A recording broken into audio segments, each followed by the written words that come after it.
Le vent hurlait comme un amant déçu sur les falaises d'Algésiras. Et Louise, à peine 12 ans, serrait contre elle le seul trésor qu'elle emportait de sa vie brisée, un médaillon en argent terni, contenant une mèche de cheveux blonds volée à sa sœur aînée. « Tu n'es pas ma fille », avait craché sa mère, les yeux injectés de fureur pieuse, tandis que son père, muet comme une pierre tombale, la poussait vers la porte de leur masse provençale exilée en Andalousie. Dans la nuit qui avalait les lumières du village, Louise trébucha sur le chemin de poussière, le cœur en lambeaux, se demandant si l'enfer était vraiment un lieu de feu ou simplement l'absence d'un regard qui ne juge pas. Les rues d'Algésiras étaient un labyrinthe de secrets, où les ombres des pêcheurs se mêlaient au murmure des gitanes dansant au son des guitares enflammées. Louise, chassée comme une ombre maudite, erra d'abord vers le port, où les bateaux ivres oscillaient sous la lune andalouse. À 12 ans, elle n'avait que sa peau hâlée par le soleil du sud et un regard vert, perçant comme les yeux d'un chat sauvage, qui trahissait déjà les feux intérieurs qu'elle ne comprenait pas encore. Les premiers jours furent un cauchemar éveillé, mendier des figues séchées aux marchands indifférents. Dormir sous les arches des ponts où l'odeur de sel et de poisson pourris imprégnait ses vêtements en loques. Mais la mère, cette vieille sorcière bienveillante, lui offrit un refuge précaire, une petite crique cachée derrière les rochers, où elle apprit à nager comme une sirène affamée, à plonger pour attraper des coquillages et à rêver d'un monde où l'amour n'était pas un péché. C'est là, dans l'écume des vagues, qu'elle rencontra pour la première fois le fantôme de sa propre identité. Une après-midi torride, alors qu'elle se déshabillait derrière un rocher pour laver ses blessures invisibles dans l'eau froide, une fillette de son âge, aux boucles noires et au sourire espiègle, surgit de nulle part. « Quien es-tu, Nina Perdida ?» demanda-t-elle en espagnol chantant, les yeux pétillants de curiosité. Elle s'appelait Maria, fille d'un pêcheur basané, et ensemble, elles devinrent inséparables comme les marées. Maria lui apprit les secrets des oliveraies, les danses flamenco volées aux fêtes gitanes, et un soir, sous un ciel étoilé comme un voile de velours noir, leurs mains se frôlèrent dans l'ombre d'un mur de pierre. Louise sentit un frisson, un feu doux qui naissait au creux de son ventre. Mais quand Maria osa poser ses lèvres sur les siennes, le monde bascula. Ce baiser, innocent et brûlant, fut le premier saut de sa damnation. Les rumeurs coururent comme un vent de sirocco. Le père de Maria, un colosse aux moustaches épaisses comme des cordages de bateau, surprit les deux filles enlacées près de la plage. La fureur fut immédiate, coup de ceinture pour Maria, et pour Louise, l'exil définitif. Pecadora, rugit-il, la traînant par les cheveux jusqu'au bord de la falaise. Elle s'enfuit dans la nuit, le corps marqué de bleu, le cœur gravé d'un serment, survivre, aimer en secret, et ne jamais plier. Les années passèrent comme des vagues indomptables. À 14 ans, Louise trouva refuge chez une vieille veuve, Doña Carmen, qui tenait une petite auberge près de Tarifa, là où l'Afrique murmure à l'Europe. Doña Carmen, aux rides comme des cartes au trésor, avait elle-même connu les amours interdites. Elle apprit à Louise à coudre, à cuisiner les paellas fumantes et à lire les poètes français que le vent du détroit charriait depuis Gibraltar. L'amour, ma petite, est comme le vent d'Aix, il vient de loin et emporte tout, lui disait-elle en versant du sherry dans des verres ébréchés. Mais la paix était fragile. À 16 ans, Louise, désormais une jeune femme aux courbes naissantes et aux cheveux châtains noués en tresses rebelles, attira les regards des garçons du village. Elle les repoussait avec un rire amer, préférant les nuits solitaires sur la plage, où elle sculptait des cœurs dans le sable mouillé. C'est alors qu'elle croisa le chemin de Raphaël. Un torero en herbe aux yeux noirs comme l'obsidienne, qui la courtisa avec des roses rouges et des promesses de gloire. Pour survivre, elle feignit l'intérêt, ils se marièrent dans une chapelle minuscule, sous les yeux suspicieux de Doña Carmen. La nuit de noces fut un mensonge, Louise, les larmes aux yeux, murmura des excuses à l'ombre de Maria, tandis que Raphaël ronflait comme un taureau vaincu. Leur union fut un simulacre. Un contrat pour un toit et un nom. Mais le secret la rongeait, chaque matin. Elle s'échappait vers les collines, où elle composait des poèmes en français, la langue de sa mère, qu'elle haïssait et chérissait à la fois sur des amours impossibles. Des femmes aux lèvres de miel et aux âmes de feu. Le destin, ce farceur cruel, frappa à 20 ans. Raphaël, emporté par une corrida fatale à Séville, la laissa veuve et sans le sou. Les créanciers s'abattirent comme des vautours, Doña Carmen, mourante, lui légua l'auberge en ruine. Louise, seule face à l'océan, jura de reconstruire. Elle transforma l'endroit en un havre pour les âmes errantes, des artistes français fuyant la guerre, des gitanes aux yeux de braise, des marins aux histoires salées. Parmi eux arriva Juliette. Un jour d'orage en 1942. Juliette de Montfort, générale de l'armée française en exil. Une femme de 35 ans aux traits ciselés comme une statue de marbre. Les cheveux noirs coupés courts sous son képi impeccable. Et un regard bleu acier qui perçait les âmes comme une lame. Exilée en Espagne neutre pour ses sympathies républicaines, elle cherchait un refuge discret. Louise, en essuyant les tables humides, sentit son cœur s'emballer. Juliette était l'incarnation de ses rêves fortes, interdites, magnétiques. Leurs premiers échanges furent des escarmouches verbales, masquées par le français roulant comme un vin capiteux. Vous avez les yeux de la mer en tempête, madame, osa Louise un soir, en servant un plateau de fromage et d'olives. Juliette rit. Un son grave et velouté, et vous, mademoiselle, avez l'âme d'une rebelle provençale. D'où vient cette flamme? Les jours devinrent nuits de confidence. Juliette parlait de Paris assiégi, de ses batailles perdues en Indochine, de l'amour qu'elle avait enfoui sous ses médailles. Louise, à son tour, murmura ses cicatrices, l'exil à 12 ans, le baiser volé à Maria, le mariage fantôme. Ils m'ont chassée pour ce que je suis. Avoua-t-elle, la voix brisée. Juliette posa sa main gantée sur la sienne, et moi? Ils m'ont faite générale pour cacher ce que je ressens. L'amour fleurit comme une rose sauvage dans les jardins secrets de l'auberge. Elles se rencontraient à l'aube, sur la plage déserte, où les vagues léchaient leurs pieds nus. Juliette, dépouillée de son uniforme, révélait une vulnérabilité de soi, des épaules marquées par les combats. Un tatouage discret d'une encre marine sur l'omoplate. Louise, audacieuse, traçait des chemins de baisers sur sa peau, apprenant le goût salé de la passion. Tu es ma tempête, ma Louise, murmurait Juliette, les yeux mi-clos sous le soleil levant. Mais l'Espagne de Franco était un nid de vipères, les murmures des villageois, autrefois indifférents, se muèrent en venin.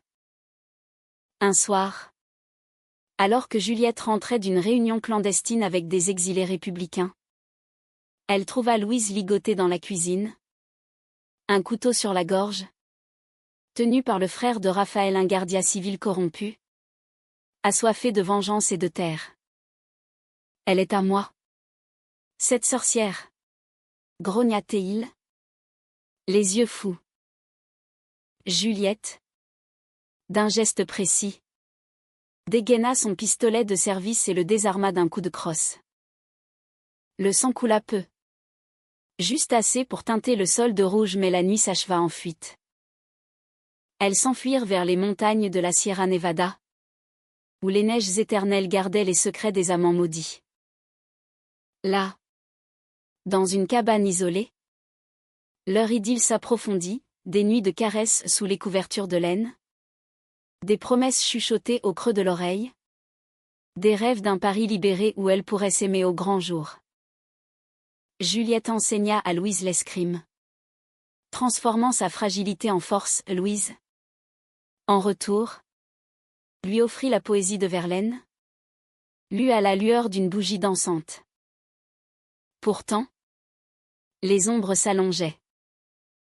Juliette, rappelée par ses supérieurs à Lisbonne pour une mission secrète, dut partir.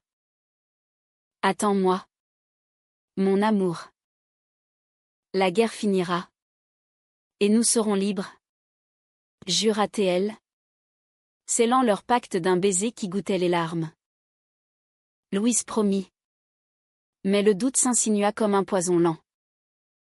Les mois s'étirèrent en solitude, les lettres de Juliette, codées et rares, parlaient de trahison au sein des résistants français. Puis, un matin de printemps 1943, un messager arriva. Juliette avait été arrêtée par la Gestapo à la frontière portugaise, accusée d'espionnage. Louise, le cœur en cendres, vendit l'auberge pour racheter sa liberté ou sa mort. Elle traversa les Pyrénées à pied, déguisée en bergère, affrontant loups et patrouilles nazies, guidée par l'amour qui la consumait. Les cols enneigés des Pyrénées étaient des sentinelles impitoyables, gardiens d'un monde en feu où les amours comme le leur étaient des flammes à éteindre. Louise, 23 ans désormais, aux joues creusées par la faim et le deuil, avançait pliée en deux sous le poids d'un sac de toile rempli de pain dur et de cartes volées. Ses cheveux châtains, coupés courts pour la fuite, collaient à son front en sueur, ses yeux verts, autrefois espiègles, brûlaient d'une détermination farouche. Elle avait rallié un réseau de passeurs basques, des hommes taiseux aux barbes comme des forêts sombres, qui la guidèrent à travers les sentiers muletiers. Pour une Française, t'es bien têtue, grogna l'un d'eux, un colosse nommé Ravière, en lui tendant une gourde d'eau de vie. Louise ne répondit pas, son esprit était ailleurs, avec Juliette, imaginant ses lèvres pâles dans une cellule humide de Lisbonne. La traversée dura une éternité de 14 jours, ponctuée de haltes dans des bergeries puantes où les chèvres la regardaient d'un œil torve. Une nuit, près du sommet du pic d'Ani, une embuscade éclata, des collaborateurs espagnols, vendus à Vichy, tirèrent dans l'ombre. Louise, plaquée au sol par Ravière, sentit une balle siffler à son oreille, emportant un morceau de rocher qui entailla sa joue. Le sang coula chaud. Mais elle ne cria pas, elle rampait, le cœur battant la chamade, pensant à ce premier baiser avec Juliette sur la plage de Tarifa, ce moment où le monde avait cessé d'être hostile. Ravière la sauva d'une balle en pleine poitrine, tuant l'assaillant d'un coup de couteau précis. T'es pas une dame ordinaire? Alta-t-il en bandant sa plaie. Louise, les larmes aux yeux, murmura, non. Je suis une femme qui aime une autre femme. Et ça vaut toutes les balles du monde. De l'autre côté, en France occupée, Lisbonne n'était qu'un mirage cruel. Juliette, enchaînée dans une geôle portugaise au mur suintant, endurait les interrogatoires avec la dignité d'une lionne blessée. À 36 ans, son corps athlétique, marqué par les cicatrices de campagnes africaines, résistait aux coups, son esprit, forgé dans les salons parisiens et les tranchées, ployait sous le poids de la trahison. Elle avait été vendue par un amant d'un soir, un officier anglais aux promesses creuses, qui avait craint pour sa propre peau. Tu m'as menti. Juliette. Avait-il susurré avant de la dénoncer? Ses yeux fuyant comme des rats. Dans la solitude de sa cellule, elle revoyait Louise, sa rire timide, ses mains fines traçant des arabesques sur sa peau. La façon dont elle murmurait « Mon général » avec une ironie tendre qui faisait fondre les glaces de son cœur. Louise atteignit Pau sous un déluge printanier. Trempée jusqu'aux os. Hébergée par une famille de résistants qui la prirent pour une espionne. Elle se fit passer pour une cousine de province, cousant des uniformes pour la résistance tout en ourdissant son plan. Les nuits. Elle écoutait Radio Londres, guettant des nouvelles de Juliette. Et quand le bulletin annonça la libération d'une générale française, en échange d'espions allemands, son sang ne fit qu'un tour. Elle vola un vélo rouillé et pédala vers Toulouse, où les rumeurs la menèrent à une safe house près de la Garonne. Là, dans une mansarde aux poutres noircies, elle trouva Juliette amaigrie, les cheveux en désordre, mais vivante, les yeux brillants d'un feu inextinguible. Leur réunion fut un ouragan d'émotions. Juliette, soutenue par une béquille, ouvrit la porte et vit Louise, silhouette sombre sous la pluie. Mon amour, souffla-t-elle, avant de s'effondrer dans ses bras. Elles s'embrassèrent avec une faim de louve, les lèvres salées de larmes et de sang, les corps se moulant comme s'ils n'avaient jamais été séparés. Cette nuit-là, dans le lit étroit au drap rêche, elles se redécouvrirent, Juliette, vulnérable, laissant Louise panser ses plaies avec des linges humides et des baisers doux, Louise, forte désormais, confessant ses peurs dans le creux de son épaule. Je t'ai cru perdue, murmura Juliette, traçant du doigt la cicatrice sur la joue de Louise. Et moi? J'ai traversé l'enfer pour toi, répondit-elle, leur souffle se mêlant en un rythme lent, langoureux, où le désir se muait en tendresse infinie. Mais la guerre n'épargnait pas les amours fragiles. Juliette, réintégrée dans la résistance sous un nom d'emprunt, fut envoyée en mission vers Lyon pour saboter une ligne de ravitaillement nazi.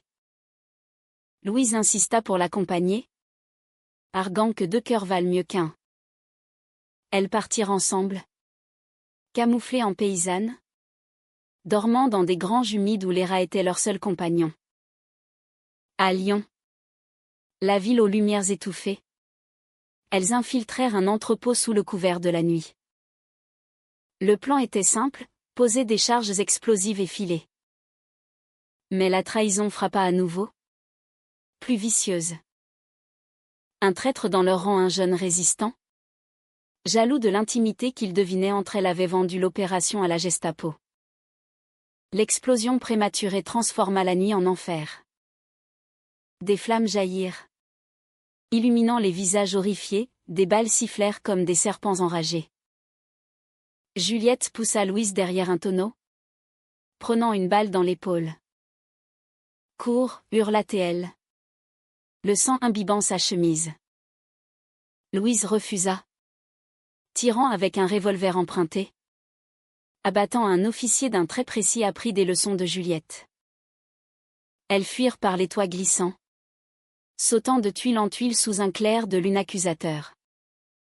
Juliette s'affaiblissait, Louise la traîna jusqu'à une ruelle obscure, où elle arracha un morceau de sa propre jupe pour bander la plaie. Ne me laisse pas, Juliette.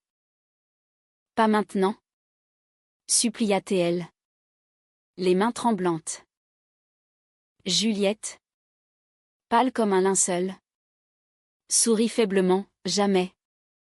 Ma rebelle. Nous vaincrons ensemble. Elles atteignirent une ferme isolée à l'aube, soignée par une vieille paysanne aux mains calleuses, qui avait vu trop de drames pour juger. Là, dans la paille odorante d'une grange, leur amour se fit baume. Louise veilla Juliette des jours entiers, lui racontant des histoires d'Andalousie, les danses de Maria, les figues sucrées de Doña Carmen pour chasser la fièvre. Juliette, délirante, confessait ses peurs: j'ai trahi tant d'âmes pour survivre. Et toi, Louise? Es-tu sûre de moi? Louise, les yeux humides, embrassa son front: tu es ma vérité, mon général. Le reste n'est que vent. Leur guérison fut lente, ponctuée de rires étouffés et de caresses volées, où le corps de Juliette, cicatrisé, redevenait un paysage à explorer avec révérence. Pourtant, le traître rôdait. Il s'appelait Étienne, un beau ténébreux aux lèvres minces, qui avait partagé leur repas à la Safe House de Toulouse. Jaloux de l'évidence de leur lien, il avait murmuré à un contact allemand: 2 lesbiennes françaises, un danger pour l'ordre. Sa trahison culmina lors d'une rafle à la ferme. Les Boches arrivèrent au crépuscule, fusils braqués. Louise et Juliette, alertés par les chiens, s'enfuirent par l'arrière, mais Étienne les intercepta sur le chemin forestier, un revolver à la main. Vous pensiez que je ne voyais pas vos sales manigances, cracha-t-il, les yeux fous de haine refoulés. Juliette, encore faible, tenta de raisonner: Étienne, la résistance est plus grande que nous. Joins-toi à nous. Mais il ricana: vous déshonorez la France avec vos vices. Louise, d'un bond de panthère, le désarma d'un coup de pied appris dans les oliveraies. La lutte fut brève et féroce. Étienne, surpris, trébucha. Juliette, d'une balle précise malgré sa douleur, l'abattit net. Le sang tachait la terre humide. Un sacrifice amer. C'était lui ou nous, murmura Juliette, s'effondrant contre un arbre. Louise, le cœur serré, l'enlaça: et maintenant? Où irons-nous? Elles décidèrent de pousser vers le sud, vers Marseille, où les Alliés débarquaient enfin. Le voyage fut un calvaire. Elles volèrent une charrette, se nourrissant de baies sauvages, dormant sous les étoiles qui semblaient juger leurs crimes. À Marseille, la ville en liesse, elles se fondirent dans la foule des libérateurs. Juliette, reconnue comme héroïne, fut décorée à la sauvette. Louise, anonyme, resta son ombre bien-aimée. Marseille, en cet été 1944, était un chaos jubilatoire. Les tanks alliés grondaient sur les boulevards. Les Marseillais acclamaient les libérateurs avec des bouquets de mimosas et des chansons rock, tandis que l'odeur de poudre se mêlait à celle du pastis et des calanques salines. Juliette et Louise, épuisées mais vivantes, trouvèrent refuge dans une pension modeste du Panier, le quartier aux ruelles tortueuses comme des veines gonflées de secrets. Juliette, promue colonel pour ses exploits, passait ses journées à coordonner les opérations de dénazification. Ses nuits, elle les offrait à Louise dans une chambre aux volets clos, où l'amour se faisait urgence, comme si chaque étreinte pouvait être la dernière. Nous avons gagné la guerre, mais pas encore notre paix, soupirait Juliette, ses doigts entrelacés à ceux de Louise, traçant des constellations imaginaires sur la peau hâlée de son ventre. Louise, à 24 ans, avait mué en une femme accomplie. Ses courbes s'étaient arrondies sous les épreuves. Ses cheveux châtains cascadaient librement sur ses épaules. Et son regard vert portait désormais la sagesse des survivantes. Elle travaillait comme infirmière auxiliaire pour la Croix-Rouge, pansant les plaies des soldats avec une tendresse qui trahissait son cœur. Mais la paix était un leurre fragile. Les rumeurs de la trahison d'Étienne avaient voyagé. Des officiers français, Puritains sous leurs uniformes impeccables. Murmuraient sur Juliette, une déviée. Une générale aux mœurs douteuses. Pire. Un télégramme arriva de Paris, la famille de Juliette, aristocrate montfortien, exigeait son retour pour laver l'honneur familial après les scandales de l'exil. Juliette hésita. Déchirée. Ils m'ont élevée dans la soie et le mensonge. Louise. Mais toi, tu es ma vérité nue. Elles décidèrent de s'enfuir vers le sud, vers la Provence natale de Louise, où les champs de lavande promettaient un oubli doux. Le voyage en train fut un enchantement volé, assises face à face dans un compartiment brinque-ballant. Elles se racontaient leurs enfances. Juliette, petite fille turbulente dans les châteaux de la Loire, apprenant l'équitation pour fuir les soupirants imposés. Louise, fillette curieuse dans le mas andalou, cueillant des amandiers en rêvant de princesse aux baisers de feu. À Avignon, elles s'arrêtèrent pour une nuit dans une auberge surplombant le Rhône, où le vin rosé coula comme un filtre. Leur amour s'exprima en une danse lente sous les étoiles, Juliette guidant Louise d'une main ferme sur sa taille, leur corps se mouvant au rythme d'une valse imaginaire, tandis que la rivière chantait en contrebasse. Mais le passé, ce chien fidèle, les rattrapa à Aix-en-Provence. La mère de Louise, vieillie et repentante peut-être, avait appris son retour par des commérages villageois. Elle surgit un matin à leur porte, flanquée du père, un spectre voûté aux yeux éteints. « Ma fille » balbutia la mère, les mains tremblantes, tendant un chapelet usé. Louise, le cœur en vrac, la repoussa. « Vous m'avez jetée à la rue à 12 ans pour un baiser innocent. Où était votre amour alors ?» La scène dégénéra en cris, le père accusa Juliette d'être une corruptrice, invoquant la Bible comme un bouclier rouillé. Juliette, stoïque, intervint. « Monsieur, votre fille est une femme libre.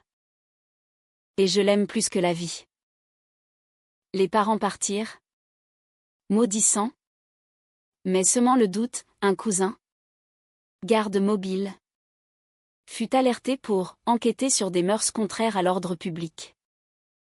Le conflit s'envenima lors d'une réception militaire à Marseille, où Juliette fut invitée pour ses décorations.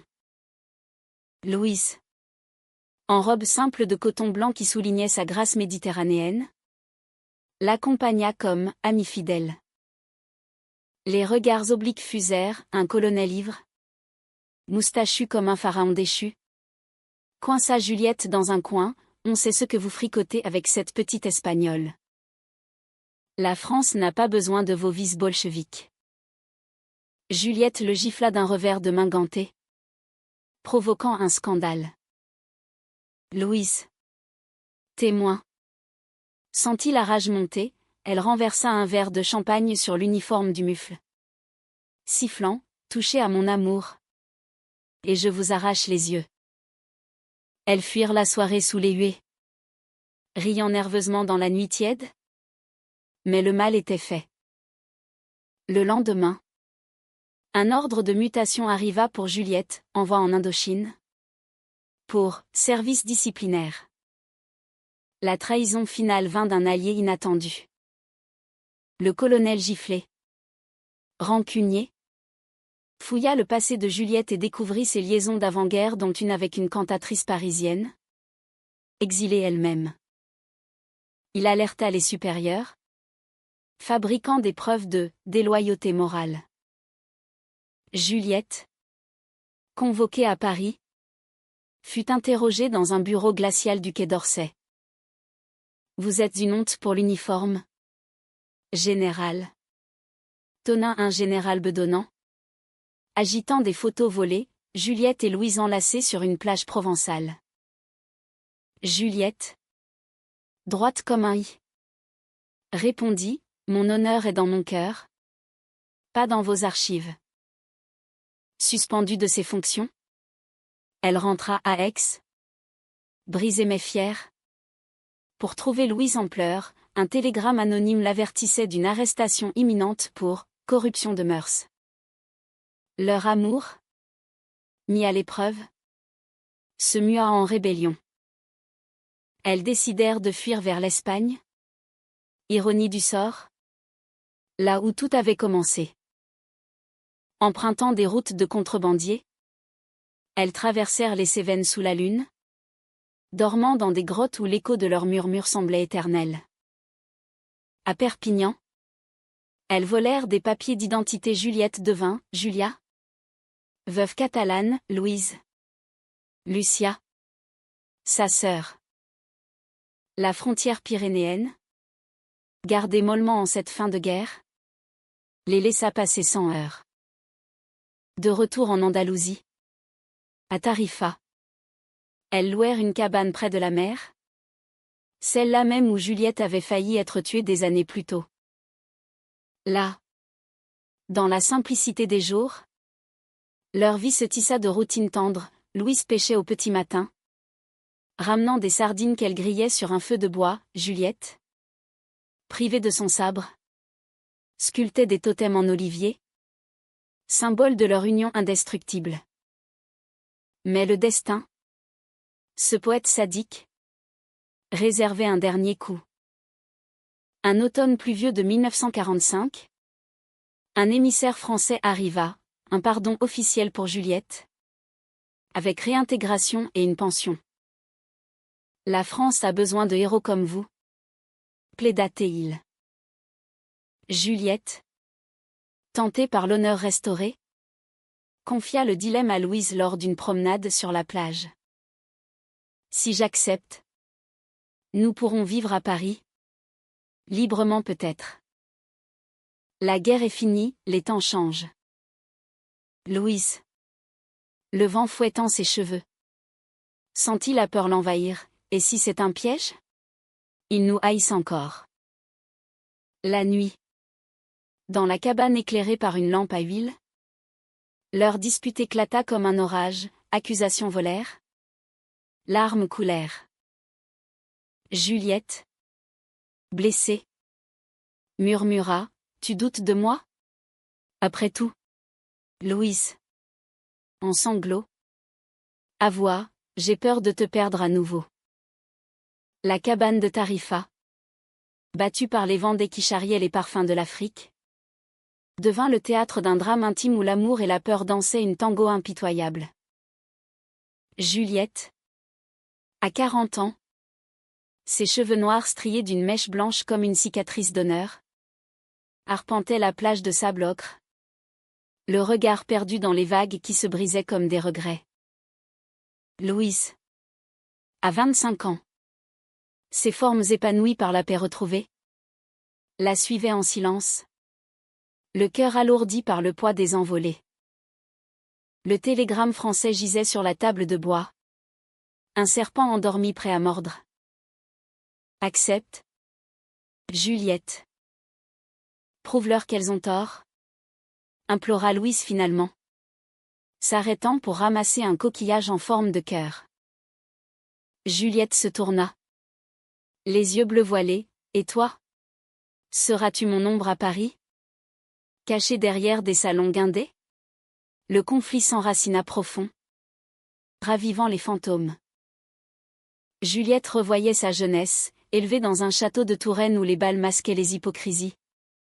Elle avait aimé en secret une écuyère au rire de cascade, avant de l'abandonner pour l'armée. Ce cocon d'acier qui protégeait son cœur.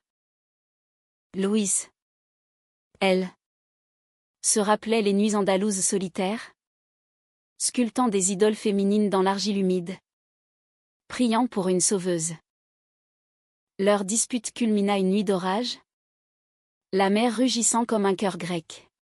« Tu veux l'honneur plus que moi » hurla Louise, les poings serrés. Juliette, blessée au vif, riposta, « Et toi? Tu préfères la peur à l'avenir. » Dans la fureur, Juliette avoua un secret enfoui, pendant sa captivité à Lisbonne.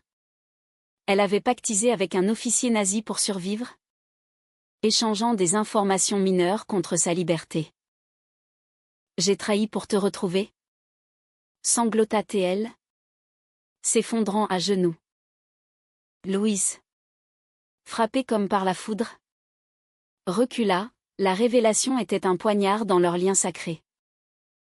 Tu as vendu des vies pour nous, murmura-t-elle, la voix brisée.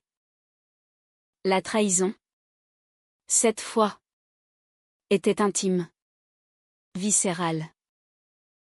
Juliette, désespérée, tendit les bras, c'était un mensonge pour te sauver. Comprends-moi, mon amour. Mais Louise, le cœur en miettes, s'enfuit dans la tempête, courant vers la crique où, enfant, elle avait pleuré son premier exil. Assise sur les rochers glissants, l'eau léchant ses pieds nus, elle revécut les chasses, à 12 ans par sa famille, à 16 par le mari fantôme, à 20 par la guerre. Était-ce le destin des femmes comme elle, d'aimer dans l'ombre et de fuir la lumière? L'aube apporta la rédemption, ou du moins une trêve. Juliette la trouva là, trempée et frissonnante, et s'agenouilla dans l'écume. Je ne suis pas parfaite, Louise. J'ai tué, menti, aimé avec rage. Mais toi, tu es ma grâce. Elles pleurèrent ensemble, les vagues emportant leur poison. Lentement, Louise posa sa tête sur l'épaule de Juliette. Nous avons toutes les deux trahi pour survivre. Pardonnons-nous. Leur réconciliation fut un feu doux, dans la cabine de bain délabrée près de la crique, ce refuge de bois pourri où Juliette avait jadis failli périr. Elles se déshabillèrent sous la pluie fine, leurs corps se rejoignant dans une étreinte sacrée. L'eau de mer, mêlée à leurs larmes, lava les cicatrices, leurs baisers, profonds et lents, scellèrent un nouveau pacte. Juliette refusa le télégramme, Paris peut garder son honneur. Le mien est ici, avec toi. Les mois suivants furent un hymne à la vie simple. Elles restaurèrent la cabane, plantant un jardin de tomates et de romarin qui embaumait l'air de promesses. Louise écrivit un journal intime. Des pages en français fluide inspirées de Colette et de Yourcenar, où elle narrait leur odyssée, l'exil, les fusils, les nuits d'amour volées. Juliette, libérée de ses chaînes militaires, enseigna aux enfants du village l'escrime et les contes de fées revisités, où les princesses sauvaient les reines. Le village, autrefois hostile, s'adoucit, les gitanes vinrent danser le flamenco pour elle. Les pêcheurs offrirent des filets pleins de sols argentés. Maria, la première flamme de Louise, réapparut un jour, vieillie mais rayonnante, mariée à une danseuse aux hanches de feu. Tu as trouvé ton chemin, Hermana, dit-elle en embrassant Louise. Et les deux femmes, Juliette et Maria, partagèrent un regard complice, sans jalousie. Pourtant, la fin de la guerre n'effaça pas les ombres. En 1946, un procès retentissant à Paris accusa d'anciens collaborateurs, le nom de Juliette fut cité dans un dossier mineur, vestige de sa pactisation forcée. Des journalistes flairèrent la piste jusqu'à Tarifa, transformant leur havre en cirque. La générale lesbienne et sa muse andalouse, titrèrent les tabloïds, avec des photos floues volées.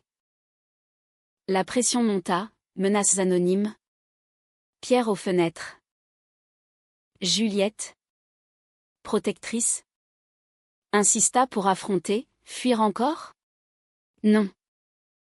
Affrontons-les ensemble. Elles publièrent une lettre ouverte dans un journal madrilène.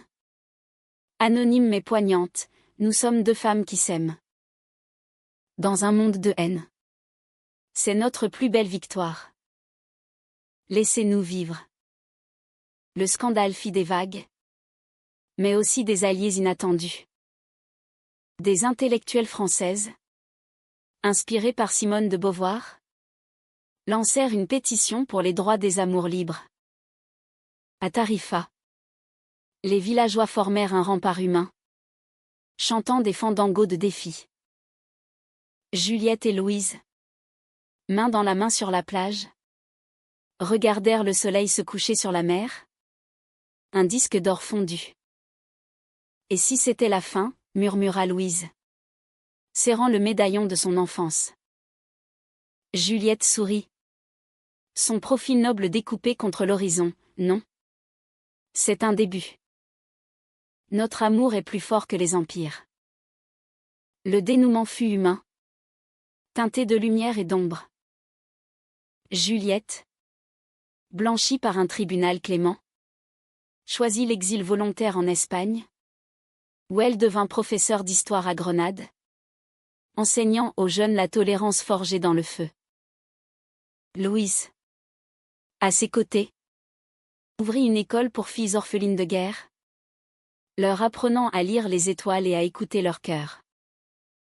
Leur amour, jadis chassé et traqué, devint légende locale. Les pêcheurs juraient voir 2 silhouettes enlacées dans les vagues au clair de lune.